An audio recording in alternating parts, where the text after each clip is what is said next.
Assalamualaikum warahmatullahi wabarakatuh. Halo teman-teman, saya akan membahas materi definisi dan struktur memori. Menurut kalian, apa sih memori itu? Memori adalah kemampuan untuk menyimpan informasi serta memunculkan kembali informasi tersebut. Memori merupakan suatu alat untuk menerima, menyimpan, dan menimbulkan kembali tentang informasi yang telah diperoleh. Kemampuan mengingat terhadap kejadian yang pernah terjadi merupakan suatu hal yang penting, karena hal ini tidak hanya akan membantu manusia untuk menuju masa depan saja, tetapi juga untuk memberikan perasaan akan adanya kesinambungan waktu. Struktur memori. Di dalam memori terdapat beberapa struktur yang meliputi yang pertama ada sistem memori sensorik atau sensori memori. Sistem memori sensorik menerima dan mencatat informasi yang masuk melalui salah satu atau kombinasi dari alat indera manusia, tetapi hanya dalam waktu satu atau beberapa detik saja. Jadi, apabila informasi yang telah didapat diabaikan, maka akan langsung terlupakan. Namun, jika informasi tersebut diperhatikan, maka akan ditransfer ke sistem memori jangka pendek. Yang kedua ada sistem memori jangka pendek atau short term memory. Sistem memori jangka pendek dapat menerima dan menyimpan informasi secara terbatas, yakni hanya dalam waktu kurang lebih 30 detik dan hanya sekitar 7 informasi yang dapat disimpan dan dipelihara dalam sistem memori ini. Setelah berada pada sistem memori jangka pendek, informasi tersebut ditransfer ke sistem memori jangka panjang untuk disimpan, ataupun juga dapat hilang dan terlupakan.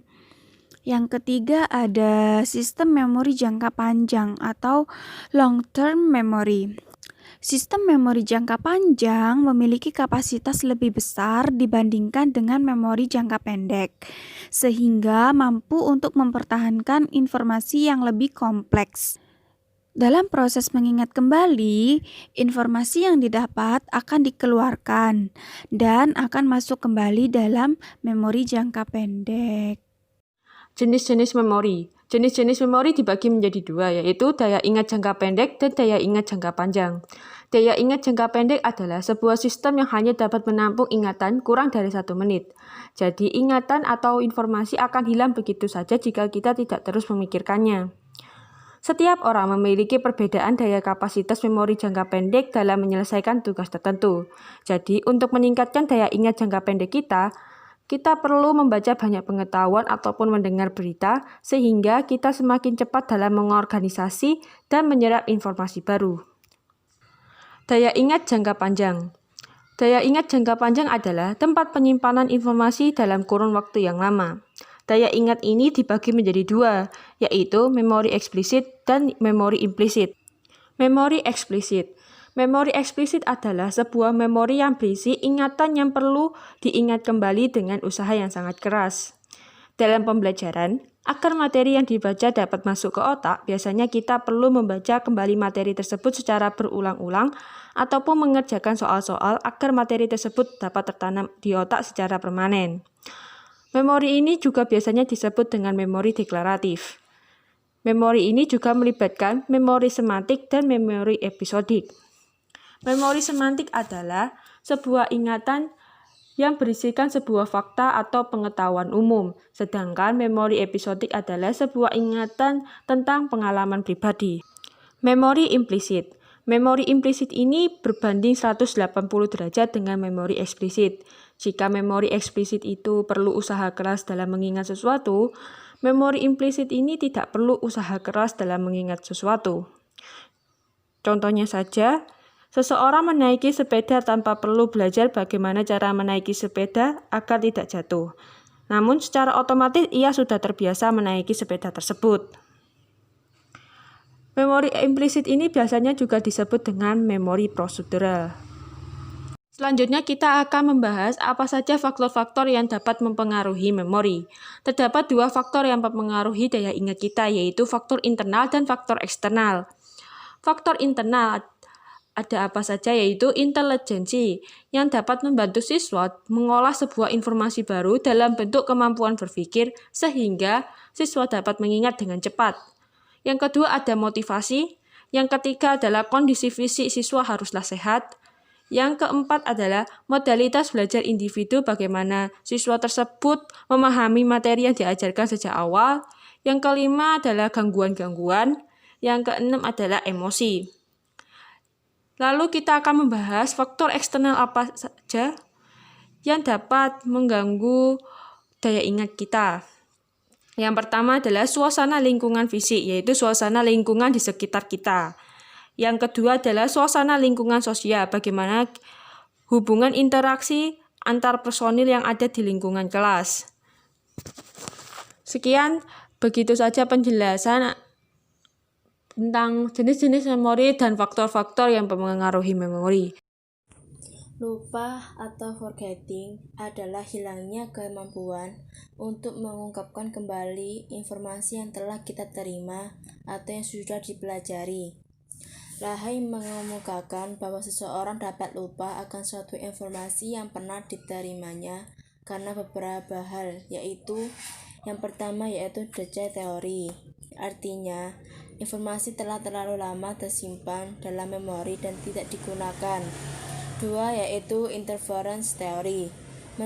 Menurut teori ini, lupa bukanlah disebabkan oleh informasi telah tersimpan terlalu lama, namun karena terganggu oleh informasi lainnya. Misalkan karena informasi tersebut mirip dengan informasi yang akan diingat. Yang ketiga yaitu reconstruction skema teori.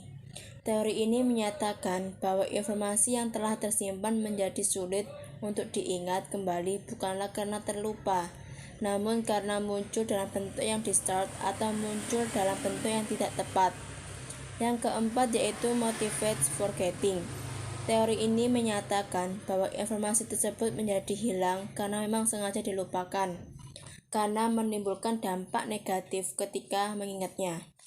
Banyak ragam cara yang dapat dicoba siswa dalam meningkatkan daya ingatannya. Antara lain menurut Barlow, Reber, dan Anderson adalah yang pertama yaitu overlearning, belajar lebih. Artinya, upaya belajar yang melebihi batas penguasaan dasar atas materi pelajaran tertentu. Yang kedua yaitu extra study time, tambahan waktu belajar, yaitu upaya penambahan alokasi waktu belajar atau penambahan frekuensi aktivitas belajar. Yang ketiga yaitu mnemonic device, muslihat memori yang biasanya disebut mnemonic, berarti cara khusus yang dijadikan alat pengait mental untuk memasukkan item-item informal ke dalam sistem akal siswanya. Yang keempat yaitu pengelompokan atau clustering, yaitu menata ulang item-item materi menjadi kelompok-kelompok kecil yang dianggap lebih logis, dalam arti bahwa item-item tersebut memiliki signifikansi dan level yang sama atau sangat mirip. Yang kelima yaitu latihan terbagi atau disputed practice, adalah latihan terkumpul yang sudah dianggap tidak efektif karena mendorong siswa melakukan cramming. Upaya demikian dilakukan untuk menghindari cramming, yaitu belajar banyak materi secara tergesa-gesa dalam waktu yang singkat. Yang terakhir yaitu pengaruh letak bersambung. Untuk memperoleh efek positif dari pengaruh letak bersambung, siswa dianjurkan menyusun daftar kata-kata seperti nama, istilah, dan sebagainya yang diawali dengan kata-kata yang harus diingat. Saya Audrey Biliana akan menjelaskan tentang strategi memori. Sebelumnya, kita harus tahu apa itu strategi memori. Jadi, strategi memori merupakan aktivitas mental untuk membantu seseorang meningkatkan kemampuan dalam memasukkan informasi ke long-term memory dan mengambil kembali informasi tersebut. Setiap manusia biasanya memiliki keterbatasan dalam memorinya, terutama pada memori jangka panjangnya dalam mengelola informasi yang ia terima. Oleh karena itu, dengan strategi memori diharapkan dapat mengatasi keterbatasan tersebut. Menurut Martin, strategi memori itu ada 4. Yang pertama adalah rehearsal. Rehearsal yaitu strategi memori dengan cara mengulang-ulang informasi yang didapatkan. Yang kedua ada organization. Pada strategi ini menggunakan pengelompokan dan pengkategorian. Yang ketiga ada imagery. Pada strategi ini digunakan perbandingan di antara beberapa informasi yang disampaikan. Yang keempat adalah retrieval, yaitu proses memunculkan kembali informasi dari penyimpanan. Lalu, apa sih yang harus kita lakukan dalam strategi memori? Berikut penjelasannya. Yang pertama adalah total time hypothesis, yaitu belajar tidak harus lama karena yang terpenting adalah keefektifannya. Yang kedua ada distributed plastic effect, yaitu ketika kita belajar materi yang banyak, kita tidak bisa melakukannya dalam sekali waktu, namun harus dicicil agar kita mudah mengingat dan menguasai materi yang kita pelajari. Yang ketiga adalah testing effect, yaitu pengujian dari apa yang telah kita pelajari. Yang keempat ada mnemonic. Mnemonic itu ada 2. Yang pertama adalah mnemonic using imagery, yaitu mencoba mengingat dengan membayangkan. Yang kedua adalah mnemonic using organization, yaitu kita mengingat dengan mengorganisasikan informasi secara sistematis. Kalau jenis mnemonic using organization ini ada yang pertama, chunking, adalah mengelompokkan informasi menjadi bagian-bagian kecil. Yang kedua adalah first letter, yaitu mengingat dengan huruf atau kata pertama dari kata atau kalimat yang ingin kita ingat. Yang ketiga ada naratif, yaitu membuat cerita dari informasi yang kita terima. Yang keempat adalah hierarchy, yaitu penyusunan item ke dalam kategori kelas mulai dari yang paling umum hingga yang paling khusus. Lalu bagaimana sih tips meningkatkan memori? Yang pertama ada multimodal. Agar memori kita dapat berfungsi dengan baik, maka kesehatan raga dan pikiran kita juga harus baik. Dengan istirahat yang cukup dan berpikir positif dapat membantu menjaga kesehatan kita. Yang kedua ada mindfulness. Mindfulness atau kesadaran penuh adalah keadaan pikiran yang berfokus pada pengenalan tentang apa yang dirasakan pada saat ini, tanpa melalui penilaian. Mindfulness berarti membawa perhatian ke momen saat ini, sambil menerima dan mengenali segala pikiran, emosi, dan perasaan fisik apapun. Itulah tadi penjelasan saya tentang strategi memori. Terima kasih. Hubungan antara memori dan belajar. Menurut Atkins, secara tradisional, belajar dapat didefinisikan sebagai suatu perubahan dalam tingkah laku yang diakibatkan adanya pengalaman.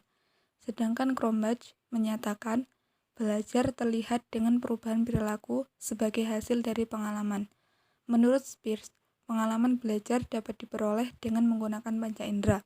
Belajar adalah mengamati, membaca, meniru, mencoba sesuatu sendiri, dan mengikuti pengarahan.